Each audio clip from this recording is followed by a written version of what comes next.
All right. I was having your mission, baby. Aha, Ghana Nsem TV. Best friend say, we best subscribe to the channel and move my doing chamber comment session. Now, the issue on the National Cathedral. The National Cathedral Board of Trustees ordered an audit into the accounts of the National Cathedral. The audit was published, and there were some issues that bubbled out of the audit. But there are two kinds of audit. There's a normal audit that you yourself choose your auditor and ask him to come and audit you. And then he audits and presents the report to you. There's that kind of auditor. Then there's the auditor who is asked to come and do a forensic audit. And so we got a copy of the audit that had been commissioned by the Board of Trustees. And as president, I directed that a forensic audit be conducted. We want to know what happened. Before we go forward, we must know what happened. And so we're waiting for the report of the forensic audit. Once that forensic audit has been done, then we can decide what the way forward is. I am a Christian, and I believe that building a house where we can worship God is a good thing. I contributed as one of the chief fundraisers for my own Assemblies of God church building where I worship at Ringway Gospel Center. And I built 10 rural, we call them temples, in 10 villages for the Assemblies of God church. Of course, I solicited support from different people. And we built them. They have quarters for the pastor. He's got his bedroom, he's got his kitchen, he's got his living room. And then we have the church hall that can seat up to about 150 people. And so I do believe in building, an interdenominational place where we can worship. But it must be done in consultation with all of us. All of us must decide, how we want to do it, what the scope is, and how much it should cost. I believe that at this time and age, with all the problems we have, $400 million to build a cathedral is excessive. I know Nigeria have built an ecumenical center, and I've been there. It's a decent, beautiful place. And they built it for $40 million. And so maybe some of the things are excessive, Let's find somewhere, all of us, on National Day of Thanksgiving and Worship, we can all go there and worship God and thank Him for what He has done for us. And so when that forensic audit is over, our intention is to have a broad-based consultation with the Christian community to see how we can build a place that is decent for us to worship. But apart from that, make it a center where people can come and, look at its architecture and all that, and find that Christ, has a place in our hearts, in our nation. And so when the time comes, we'll do that consultation, and we'll decide together how we want to go forward. Where is the 24-hour economy you promised us? You promised Ghanaians 1 job, 3 people, 3 shifts. You promised Ghanaians 1 job, 3 people, 3 shifts. Where is it? Clearly, Mr. Speaker, when you look at the funding in the budget, on one page it says 90 million. On another page it says 110 million. So this is what I'm speaking to. Even the numbers in the budget are not adding up. Mr. Speaker, if this is dear to your heart and the theme of your budget is growth, jobs, and economic transformation, and the 24-hour economy which says 1 job, 3 people, 3 shifts, you are putting just 110 million or 90 million, then clearly you are just speaking to it and not actually making sure that it happens. Mr. Speaker, here we are, we claim, we all see the menace of Galamsey. But Mr. Speaker, it also has to do with the issue of joblessness.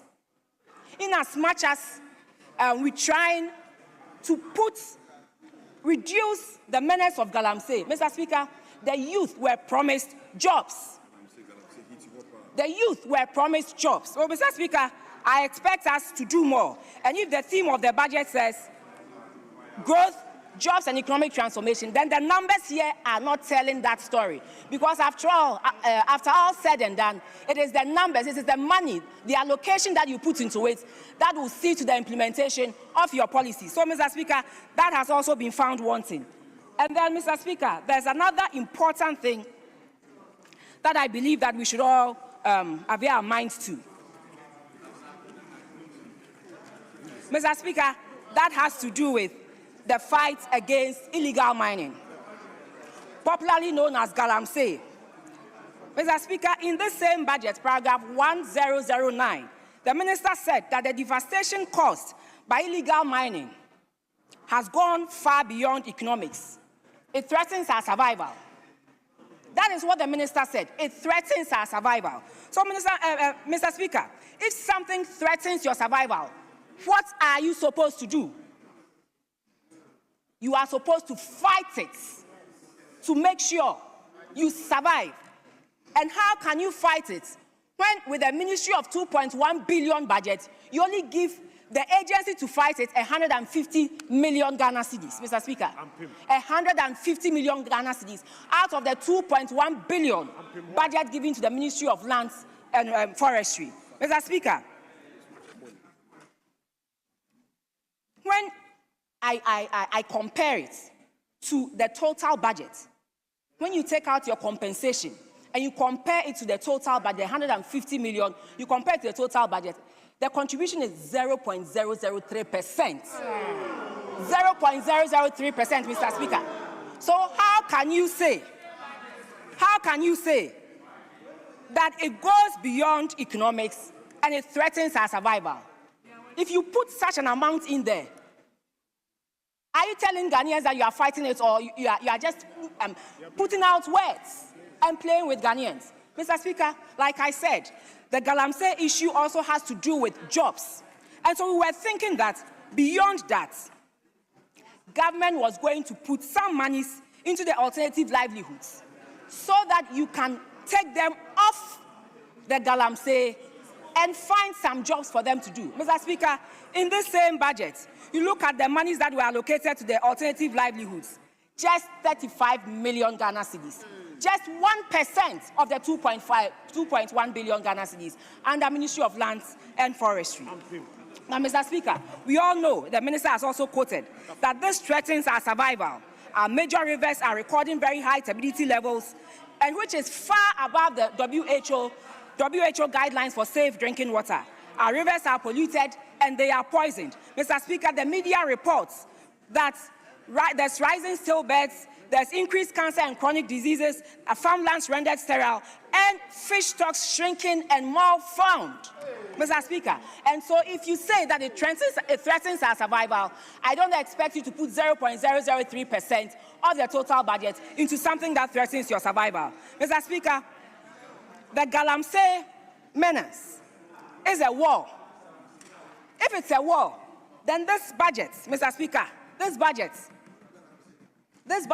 is telling us that it's like we are in a battlefield with plastic chairs instead of armors to fight and make sure we win this. Because if you send 150, which is 7% of the total budget of the Ministry of Lands and Forestry, and 0.003%, then clearly it is not a matter of survival. It is just a matter of words.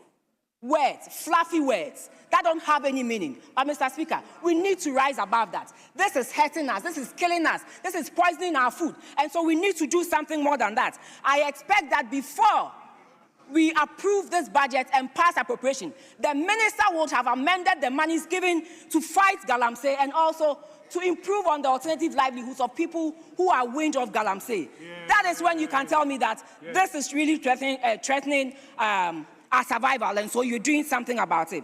But, Mr. Speaker, all said and done, I believe that we should have a galamsey emergency program with real financing. Because even, Mr. Speaker, let me quote one thing that President Mahama said on the 3rd of October, 2025. He said that Ghana needs a substantially bigger budget than what is currently available if the country is to win the fight against illegal mining. This was on 3rd of October. The budget was taken to cabinet. President Mahama got the opportunity to view the budget, and he knew how much was going to be used to fight galamsey. Because of what he said, that we need a substantially bigger budget, I was expecting that he advises the minister to put in more than he has put in the budget for galamsey. So, Mr. Speaker, I am asking, I'm proposing, and I believe that it is the wish, it is the heart desire of our citizens out there that we come up with a galamsey emergency program with real financing, so that, Mr. Speaker, we will be able to address this menace. It is killing us, it is hurting us, and that will come back to hurt the economy. It will move beyond the economic to us as survival. So, Mr. Speaker, I would ask of you that the House will agree with me that it is something we should do. But all said and done, one last thing I want to put on record is that, Mr. Speaker, I am happy with the value for money office that they want, the minister wants to set. But I want to advise him. PPA is already doing that. PPA has that mandate. So why set up another office, incur more costs? The whole idea is very good. Mr. Speaker, that whole idea of value for money office is very, very good. But, Mr. Speaker, there is already an office set up for this. Transformation does not mean new offices. Transformation also means building their capacity, giving them what they ought to be given, so that they can fight some of these things. I understand the minister. Honourable Member, conclude. Thank you very much, Mr. Speaker. Mr. Speaker.